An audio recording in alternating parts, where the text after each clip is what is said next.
Не дотягиваете до зарплаты? Дотянем! Отличные наличные займы до зарплаты.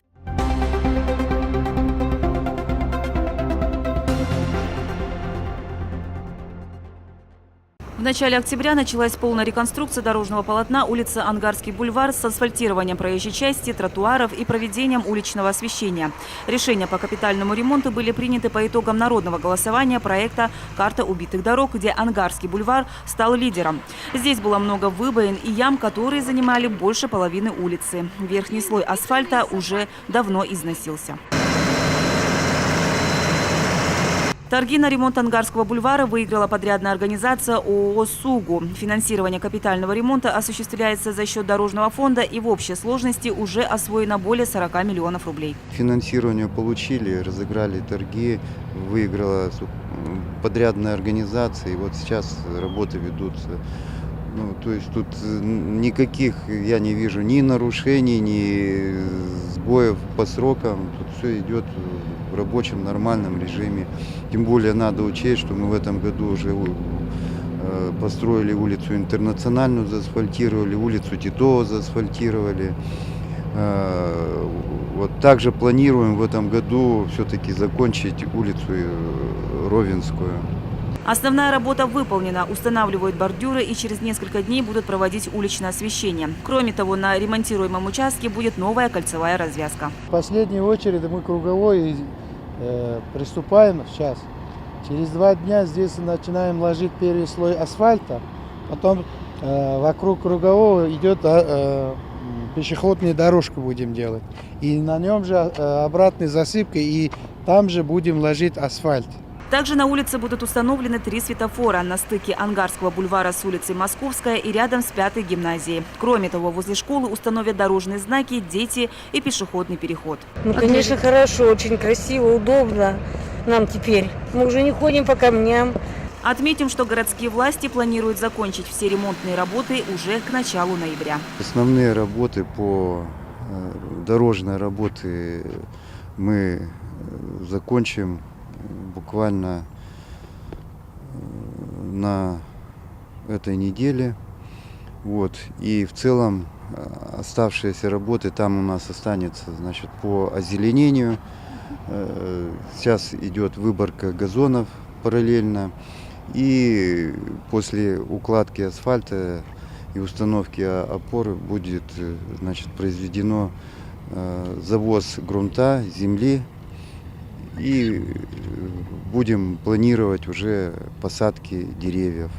Напомним, проект «Карта убитых дорог» был запущен в феврале текущего года. По итогам народного голосования в Туве в число самых убитых вошли 46 дорог, 30 из которых только в Кызыле. Главное управление МЧС Республики запустило реализацию нового социального проекта «Безопасный дом», основной целью которой является сокращение числа бытовых пожаров в жилом секторе, а именно в домах, в которых проживают малоимущие и многодетные семьи, недопущение гибели и травмирования людей, а также оказание адресной помощи по ремонту отопительных печей, замене ветхой электропроводки и установке автономных пожарных извещателей в жилых домах. Кроме того, специальной комиссии, куда входят Министерство труда и социальной политики региона, определены семьи, которым установят автоматическую систему оповещения о пожаре, позволяющую в кратчайшие сроки оповестить жителей, а также в автоматическом режиме передать соответствующий сигнал в единую дежурно-диспетчерскую службу путем СМС-сообщения.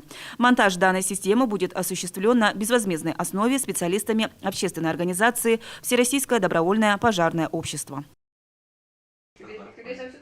Уже с начала следующего года российские и зарубежные автопроизводители, работающие на нашем рынке, начнут заносить сведения о новых автомобилях в систему электронных паспортов транспортных средств. Полностью же перейти на нее они должны до 1 июля 2018 года. Разработкой и внедрением этой системы занимается корпорация «Ростех». Введение электронных ПТС – это масштабный IT-проект, который серьезно переформатирует систему регистрации и учета автотранспорта, сделав ее полностью цифровой. Фактически все сведения о транспортном средстве и его история будут доступны онлайн.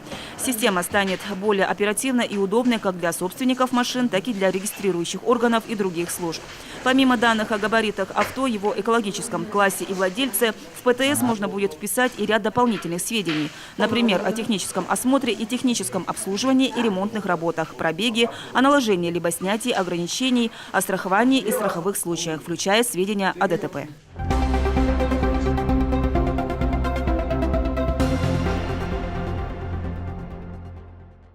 На территории Тувы в течение месяца пройдет кампания по снижению неформальной занятости и легализации трудовых отношений. Так, с 16 октября текущего года отделение Пенсионного фонда Управления Федеральной налоговой службы и Государственной инспекции труда с администрациями муниципальных образований проведет ряд мероприятий по повышению правовой грамотности населения в части трудового законодательства Российской Федерации.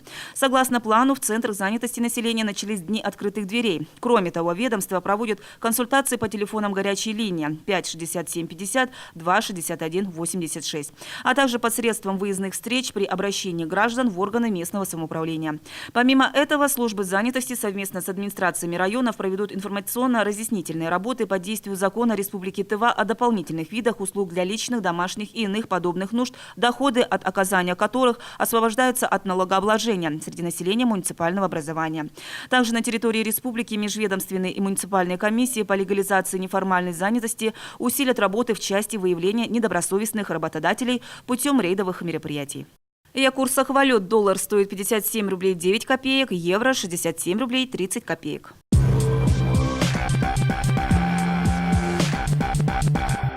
Ты любишь качественные товары по выгодным ценам? Приготовься! Поехали! Мы – магазин «Светофор», и мы экономим ваш бюджет.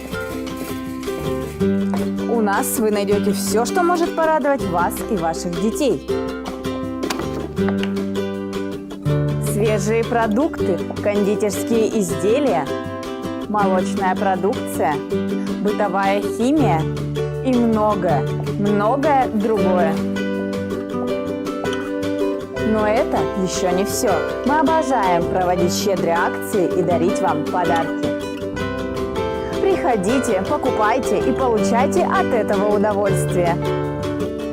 Бабушка знает, где что покупать. Помидоры на рынке, а мясо у Семеновны. Технику-то дешевле в интернете. Смотри. Двухкамерный холодильник «Атлант» всего за 12 990 рублей. РБТ.ру. Надо тебе чехол для планшета связать. –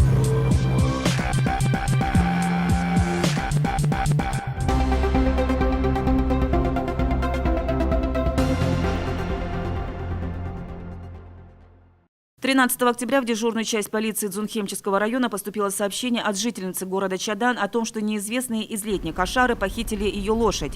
Прибывшие на место сотрудники полиции установили, что кража совершена путем взлома досок летней Кошары, расположенной во дворе дома заявительницы. В ходе проведения оперативно-розыскных мероприятий по горячим следам были установлены и задержаны подозреваемые в совершении данного преступления. По данному факту следователям межмуниципального отдела МВД России Дзунхемческий возбуждено уголовное дело по признакам преступления, предусмотренного частью 2 статьи 158 Уголовного кодекса Российской Федерации «Кража». В ходе проведения оперативно-розыскных мероприятий 2 жителей села Хундергей, причастных к совершению данного преступления, были задержаны сотрудниками полиции по горячим следам. В настоящее время расследование уголовного дела продолжается. В отношении подозреваемых избрана мера пресечения в виде заключения под стражу.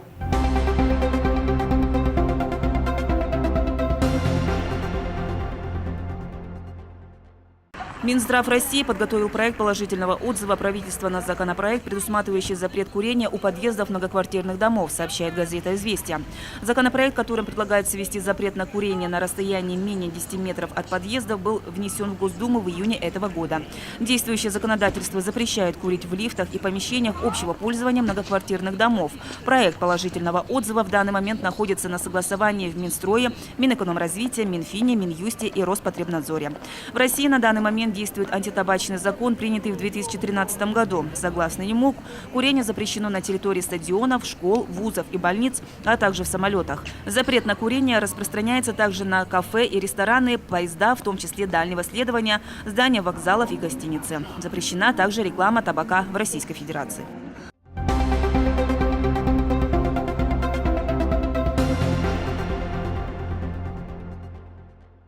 В Сибири проходит межрегиональный информационный тур, призванный объединить в одно сибирское кольцо Туву, Хакасию и Красноярский край. Тува участвует в данном туре в рамках приоритетного проекта Министерства культуры республики «Посети Туву». Нашу республику представляют сотрудники ведущих турфирм, журналисты и блогеры. Участники проекта обмениваются опытом организации активного культурного и семейного отдыха в области туризма. Информационный тур стартовал 15 октября в Красноярском крае. Сейчас участники находятся в республике Хакасия. 18 октября ведущий участники инфотура прибудут в Республику Тува, где уже журналистам и представителям турбизнеса Хакасии и Красноярского края покажут мораловодческую ферму «Туран», Национальный музей Тувы, Центр тувинской культуры, этнокультурный комплекс «Алденбулак» и другие. Молодежный клуб Русского географического общества 15 октября установил памятную табличку Петру Александровичу Чихачеву на берегу озера Карахоль Байтайгинского района.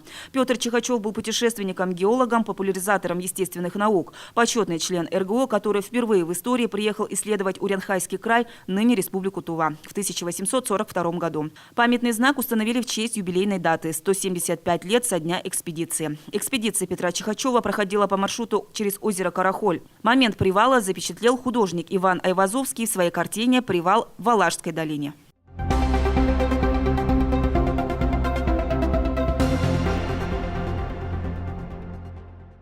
Медико-диагностический центр в Кызыле оказывает высококвалифицированную помощь в области детской неврологии. Детский невролог медорганизации проводит все необходимые осмотры ребенка с исследованием функций периферической и центральной нервной системы. При обнаружении признаков патологии назначаются лабораторные анализы и инструментальные исследования. При выявлении заболевания врач назначает курс лечения и отслеживает его эффективность.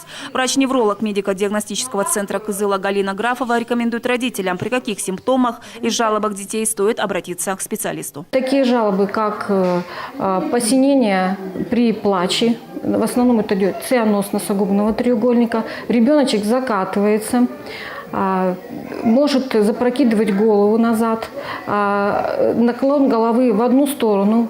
Все время у ребеночка мамы замечают всегда об этом.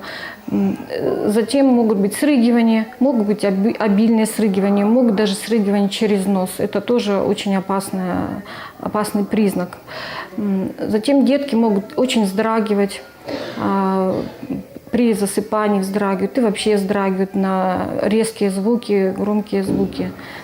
Так, обычно я спрашиваю, есть ли тремор подбородка или тремор ручек и ножек. Ну, в основном вот такие икота после срыгивания тоже очень важно. Метеоризм, то есть вздутие животика, повышенный тонус или наоборот ребенок очень вялый и плохо сосет. Такие в основном жалобы – это первостепенно то, что может насторожить маму в том плане, что необходимо посетить врача-невролога.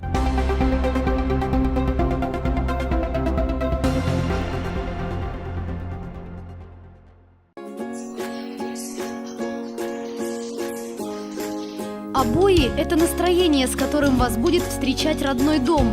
Сочетание разных обоев в интерьере сегодня могут себе позволить даже те, кто никогда не замечал за собой талантов дизайнера.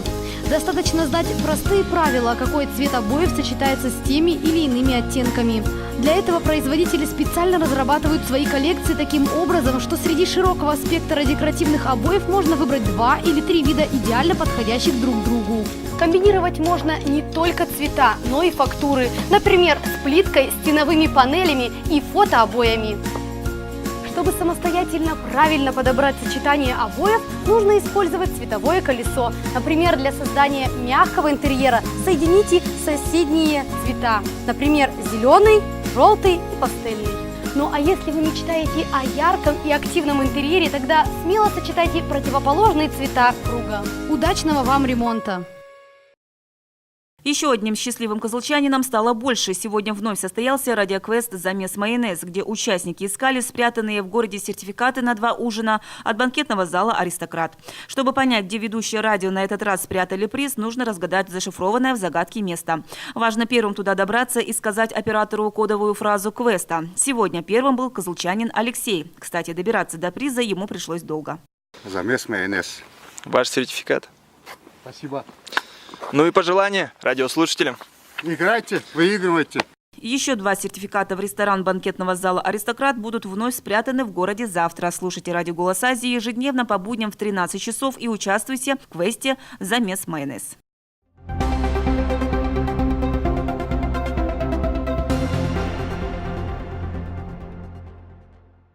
Спонсор выпуска «Погоды» – «Отличные наличные». Компания «Отличные наличные». Получайте займы на займ-карту в любой момент просто по звонку. «Отличные наличные» – надежный партнер с многолетним опытом стабильной работы. Каждый новый займ больше предыдущего. И каждый последующий займ еще больше. Отличные наличные. Больше займов, больше сумма. В ближайшие сутки местами по республике ожидается переменная облачность без осадков. В Кызыле переменная облачность, также без осадков. Ночью -7, -9 градусов, днем +4, +6. Переплата по займам такая маленькая. Совсем малышка. Отличные наличные, но очень маленькая переплата по займам. По сообщению Гисметео, в предстоящие сутки в Туране и Родане облачно, без осадков. Температура воздуха утром -5 градусов, днем +8. На Полке пасмурно, без осадков. Температура утром 0 градусов, днем +5. В Танзыбе пасмурно, без осадков. Температура воздуха утром 0 градусов, днем +5. По всей трассе проезд удовлетворительный.